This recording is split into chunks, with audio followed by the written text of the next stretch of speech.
Good morning and welcome back to my channel. আশা করি তোমরা সবাই ভালো আছো। আর সকাল সকাল আজকে আমরা রেডি হয়ে নিয়েছি। এখন যাব আমি ব্লাড টেস্ট করতে। কালকে ডাক্তার দেখিয়েছি, ডাক্তার কিছু ব্লাড টেস্ট করতে দিয়েছে আর আবার এক্সরে করতে দিয়েছে। আগে একবার তো এক্সরে করেছি, আবার এক্সরে করতে দিয়েছে আর ব্লাড টেস্ট করতে দিয়েছে। তার কারণ হচ্ছে আমি পায়ের ওপরে চোট পেয়েছি, কিন্তু আমার কি পায়ের পাতা ফুলে গেছে আর পায়ের পাতায় ব্যথা, সেই জন্যেই ডাক্তার কিছু ব্লাড টেস্ট করতে দিয়েছে। আর সোনা কিছুতে সোয়েটার পরবে না, সেই জন্য দেখো কান্নাকাটি করছে। আর আমি কি সকালবেলা ভয়েস দিচ্ছি, সেই সময় চারিদিকের আওয়াজ তোমাদের হয়তো শুনতে অসুবিধা হবে। প্রেশার কুকারের সিটি বাজছে, তারপরে পাশেই কোথায় মাইক চলছে, তারপরে পাখি ডাকছে। সেই জন্যে আমি সকালবেলা ভয়েস দিতে চাই না, কিন্তু কালকে রাত্রেবেলা শরীরটা খুব খারাপ লাগছিল, সেই জন্য আর কি ভিডিওতে ভয়েস দিইনি। আর ভেবেছিলাম আজকে সকাল সকাল গিয়ে টেস্টটা করে আসব, কিন্তু যেহেতু সোনা একটু দেরি করে ঘুম থেকে উঠেছে, সোনাকে খাওয়াতেই অনেকটা সময় বেরিয়ে গেছে। আর এখন 10:05 বাজে। যত দেরি করে যাব ততই হচ্ছে কি আসতে দেরি হবে। তার কারণ হচ্ছে দেরি করে গেলে ভিড় হয়ে যাবে। যাই হোক, তো আমরা টেস্ট করে আসি। আর ফোন নেব না, কারণ বাইরে গিয়ে ভিডিও করতে পারি না, ফোন নিয়ে কি হবে। আর আমরা টেস্ট করে চলে এসেছি। ডিম সিদ্ধ করছি, আর এদিকে যাওয়ার সময় আর কি টেস্ট করতে যাওয়ার আগে ভাত আর ডাল সিদ্ধ করে রেখেছি। আর এখন আমি ভাত খেয়ে নিচ্ছি। এখন বাজে ওই 12:20 মতো। আমার খুব খিদে লেগেছে, কারণ সকাল থেকে কিছুই খাইনি, খালি পেটে রক্ত দিতে হবে, সেই জন্য না খেয়েই যেতে হয়েছে।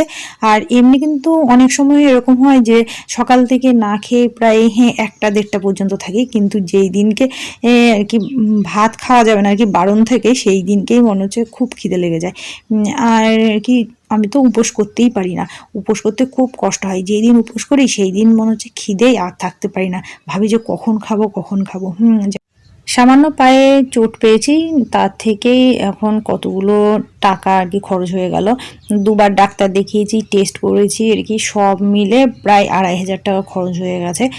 প্রথমে যখন ব্যথা পেয়েছিলাম তখন কিন্তু অতটা গা দিইনি, ভেবেছি এমনি আর কি ভালো হয়ে যাব।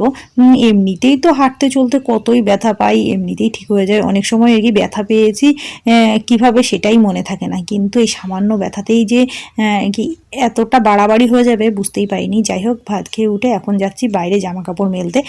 আর আজকে মেঘলা ওয়েদার, রোদ ওঠেনি, আর আমি এত বেলা করে এখন জামা কাপড় মেলতে যাচ্ছি, কিছুই শুকাবে না।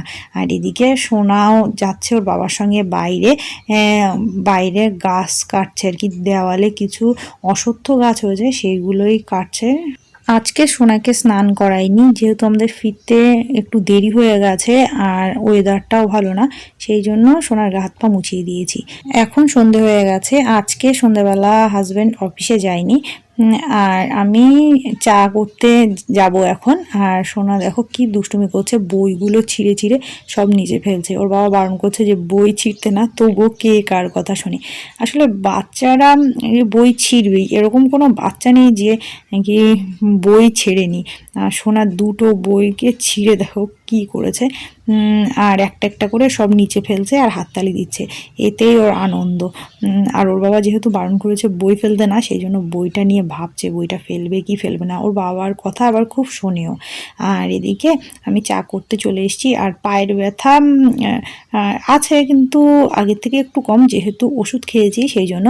আর খালি পায়ে হাঁটতে কিন্তু কোনো অসুবিধা হয় না, কিন্তু জুতো পরে হাঁটতে বা চটি পরে হাঁটতেই ব্যথা লাগে। পায়ের ওপরে ফুলে গেছে, পায়ের পাতায় ওপরের দিকটা, সেই জন্য আর কি চটি পরলে চাপ লাগে, তখন যন্ত্রণা করে আর ব্যথা লাগে। আর এই শীতকালে চটি না পরলে পায়ে ঠান্ডা লাগে, আর যদি চটি পরি তাহলে কি পায়ে ব্যথা লাগছে। যাই হোক, এখন আগে আমি চা খাবো, তারপরে রান্না করব। আর রাতে লাউ রান্না করব, লাউ কেটে রেখেছি। আর আমার জন্য বাটিতে মুড়ি নিয়ে নিয়েছি, আর সোনার জন্য আলাদা একটা বাটিতে অল্প করে মুড়ি নিয়ে নিয়েছি, কারণ না হলে তো আমাকে মুড়ি খেতে দেবে না। ওকে ওই ছোটো বাটিতে করে মুড়ি দিয়ে দেবো, ও মুড়িগুলো একটা একটা করে নিচে ফেলবে। আর যদি আমি ওর জন্য মুড়ি না নিয়ে যাই তাহলে আমার বাটিটাই ধরে ফেলে দেবে। তো চলো, আজকে আমার ভিডিওটা এই পর্যন্ত। তোমাদের সঙ্গে দেখা হবে আবার নেক্সট ভিডিওতে। বাই।